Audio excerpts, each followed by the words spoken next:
Howdy folks, Daniel Rubino here at WPCentral.com. I'm going to give you an early look here at this week's Xbox Live game. That'd be Splinter Cell Conviction. I think it's a game that many of you have been wanting, and it's a good thing to want this game. I've been enjoying it. Haven't played as much as I wanted to, but I tell you what, it's great to have this sort of genre finally on our platform. This is not your typical arcade game in that sense. It's a casual gamer. This one is actually a little bit more intense. This video will probably be a little bit longer because everything is slower, more cinematic paced. It's a strategy spy game where you have to kind of sneak around corners, slowly assassinate people, complete missions. Having said that, I've been really enjoying it. Graphics, good. Not the most amazing graphics I've ever seen, but for our platform, I'm actually pretty impressed with it. Now, of course, I'm playing here on a Titan with a 1.5 gigahertz CPU, so things will load a little bit faster. You have your continue, different missions, Trail of Blood, the Mark, your achievements, of course, which I've gotten a couple. You have leaderboards, help and options, and exit. Nothing fancy here, no line tiles, no ringtones, nothing like that. We'll just go to continue. What I like about continue is it actually leaves off exactly where you left. In that sense, although it's a pretty intense game, you can just, drop things. You don't have to worry about saving and going back to it later. Now, as you can see, the load time, pretty long on this. It's definitely one of the longer load times I've seen for an Xbox Live game. Having said that, they don't occur very often. It's not like every scene this is going to happen, right? It's when you're loading the main game for like the first time. So don't let that throw you off too much. I wish it could be faster, but like I said, it's not that bad. So it's going to load here, and that'll be it. Now I'm on the lighthouse level, and this is actually kind of where I left off. So you can see here with the different controls here, you have your little thumb controller to move around the screen. So that actually is your directional. And then this you can rotate around, which is kind of nice. I don't think you can zoom in or out, but you have here with the meter, 7.7 meters. That's basically telling me how far I have to go to my goal. Up here you have a pistol, and you can switch between those, so you can go to fists. I only have those two weapons, so nothing too fancy. You have a targeting, so if someone is over there, you can kind of sniper them if you wanted to, or pick them out. You'll see that more as I run and catch up to them though, so let's get going here.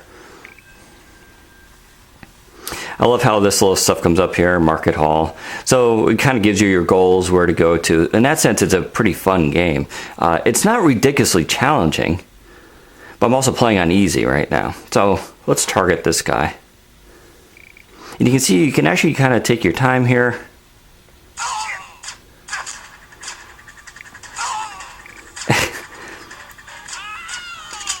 It is a great scream right there.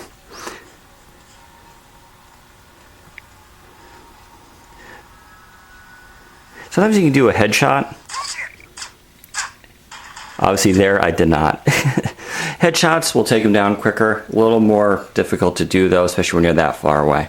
Now, you can't really see it because right up here it's really dark. That's basically saying that I can't be seen, like I'm in the shadows. But you'll see that light up and go to red. Let's see if we can run down here into the light.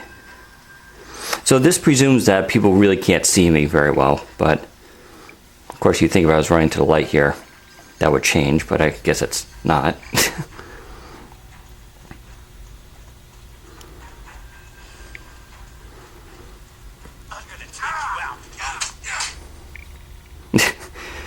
I don't think so. Anyway, so this is kind of the game. You just run around and you kind of complete these little missions. Go to these different checkpoints. You can climb certain obstacles, like here. You'll see you have this button here. It's a dynamic button. Changes according to where you're at in the game and what you're doing. So I just tap that, and now I start climbing.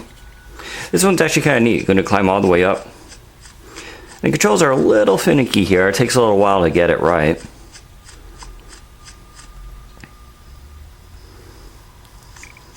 But you can kind of rotate around. And so now you have to sneak across. Now this is why this video is going to be a little bit longer than our traditional ones. This game is a lot more slow paced. Obviously it's not all action adventure the whole time. And so you want to have enough time to play this game, but it's totally worth it. It's kind of fun doing these little missions.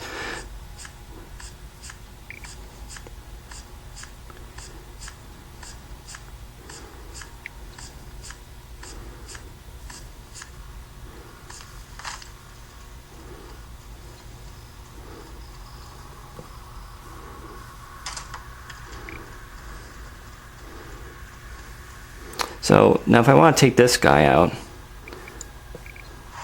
I'll put the target on him.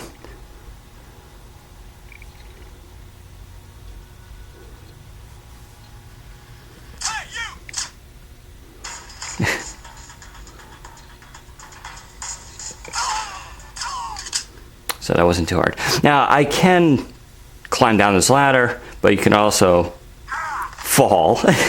And you can see he does take life off you. And there's no life meter, so you really don't know how much life you have left. Now you can see I'm in the light now and that turned red. That basically means, of course, I can be seen, so you know, if there are enemies around, they'll just quickly take shots at me and point me out and stuff. So you usually want to avoid a light. And there's a lot of these kind of skills in the games where you get these little tricks. You stay out of the light, you can sneak up to people, you can target them and do all sorts of different things. In that sense, it's a lot of fun. It may get a little repetitive. I'm not sure how this is going to be in, you know, like 10 levels in, if it's still going to be as exciting. But I have to admit, having this genre on this platform, it's nice. It's a nice change of pace from what we normally have had in the last couple of weeks, and it fits in nicely with the must-have games. And I've been really enjoying it. Now, it does go for $4.99. We'll be in the marketplace in the next, 12 to 24 to 36 hours, depending on your region, but should be coming out real soon. I definitely recommend you giving the trial a shot. It's, like I said, I think it's kind of fun, different genre, but there you go. Tom Clancy's Splinter Cell should be a great game, and hopefully you guys will enjoy it. There you go. Take care, everybody.